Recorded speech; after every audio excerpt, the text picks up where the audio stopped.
We got Tom Curran from Comcast Sports New England. Tom, have you ever called Brady Tommy? No, usually we just have a friendly T. It goes back and forth. What's up, T? Hey, T. So that's about the extent of our familiarity. That's pretty cool. He calls you T? Yeah, it's warm. It's really warm. Nice. What are you thinking right now about this whole thing? After the Mortensen report came out last night, I mean, Tommy, I'm on the elliptical this morning, 4:30, watching CNN. The President of the United States spoke last night and said they're talking about deflated footballs. My reaction initially is, holy crap, and it has increased during the week. First, he dismissed it, yeah, it's been a big deal. But, obviously since Chris Mortensen's report last night that 11 of 12 balls investigated came back at least 2 pounds short, that's 16%, Ross. So if it was supposed to be at a minimum of 12.5 and it's at 10.5 or worse, you're probably able to sink your fingers into that football, and it makes a difference. Additionally, and this, to me, is what makes the biggest difference. I just talked to our friend Jim Deopoulos, former supervisor of officials, former NFL referee himself, and I had said if the Patriots have plausible deniability, it will be because the officials did not measure the balls before the game and they just gave them a squeeze test. Jim says that by rule, the officials are under the direction to measure each ball with a gauge and make sure it fits in that 12.5 to 13.5 level. So for 2 pounds to come out of it, you can't blame a bad bladder on that. That's a bad bladder infection. Right. But Tom, we all watch the game. Every single play, the umpire has the ball in his hands. He spots the ball. The official was feeling the ball every single play the entire game. It couldn't have been that bad. Right, and I agree with you, and what that leads me to believe is it is a do business as business is being done type operation. If those balls were significantly lessened in weight so that you could put your fingers, get a better grip, actually indent the ball with pressure, the officials would have noticed that. And if they did notice that and didn't look down at the ball and say, get this thing out, it's losing air, then my guess is it's epidemic around the league. But again, when we look at whether or not everybody else does it, or every team in the league is tightening its butt cheeks right now, Ross, the Patriots can't afford to do business as business is being done. If the balls went in and were signed off on, which is what Jim Deopoulos says, they're measured and initialed and then put into play, and the Patriots removed weight from it because everybody does it, they can't operate that way because of what happened in 2007, because they have to be above reproach. They can't do it the way everybody else does based upon their history. Does this surprise you at all, Tom? Yeah, it does. If there was, again, I need to know whether or not the balls were accurately measured, and then that there's evidence that that air was removed. If air was removed, yeah, I will be stunned, and I'll be stunned for a couple of reasons, Ross.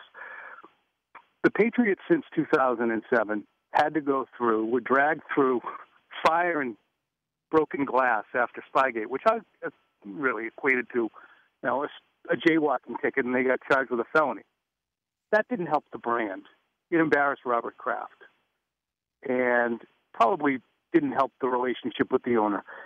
Then the Aaron Hernandez thing occurs. That doesn't help the brand. That's a player that the team signs off on, and the owner is, despite all of Aaron Hernandez's problems in college and background, that doesn't help the brand. This, again, doesn't help the brand. And I think that Bill Belichick does have enough respect for football history and his legacy that I don't think that he would want to have it sullied on some kind of Al Capone tax evasion thing and have really, Ross, think about it. His future could be in jeopardy if Kraft so says, I can't do this anymore, Bill. Really, Tom? You think that that's a possibility at all with the success he's had? When you lay out the three different things that I've mentioned, he's embarrassed. Again, if it comes out that under his watch, the team removed air from the ball, and you and I both know Bill knows everything that goes on and should know everything that goes on, then that's going to be a really hard thing for Robert Kraft to swallow and say, geez, Bill, you did it again. I mean, that's it. I mean, you did it again. To me, it's going to be up to the owner and how he views it. But I do really think it would be off the table for a businessman who really, more than anything else, at this point in his career and life, is about reputation and protecting that and protecting his legacy. I mean, he wants to go to the Hall of Fame. Robert Kraft does. Think this helps that candidacy? It's a really good point. What about the Patriots? When's their media availability? When's their practices? Have any guys other than Brady been asked about this? What have they said? I talked to Devin McCourty, and Devin said that at the team meeting on Monday, Belichick, as you know, much better than me, will give talking points to the players and give them heads up. He said on Monday, Devin did, that Belichick said, look, might be asked about the balls and whether they were deflated or not. I bleep and don't know what they're talking about. If you guys know what they're talking about, feel free to tell people what's going on, but I have no idea. So answer it as you will, but we're cooperating. So that's what Devin told me on Monday. They didn't have access on Tuesday or Wednesday, just conference calls yesterday, nothing today. So we'll be back at it tomorrow with access to Bill. Tom, really appreciate the time and getting us up to date on what's going on in New England. The stunner there, I think, is that something could potentially happen with Belichick, not from the league, in your opinion, but maybe even from Kraft if he's found guilty, if they're found guilty of another transgression. Really, really appreciate it. Yeah, well, think on that. Do you think I appreciate your input as well back to me, as I go through the day. Do you think that? Well, I know bananas? this, Tom. I can tell you this. I know that Gary Myers, I think, the New York Daily News writer, had it in his book that Kraft asked Belichick on a scale of 1 to 100, how much did they benefit from Spygate? And Belichick said 1. And Kraft said, well, then you are a bleep. Yep. Basically dumb for doing it. I think he would be very dumb for doing this because, you know what part of this bothers me, Tom, is that, Brady and all these guys that played for this team, and I was there, but not for any of the championships, but I was there.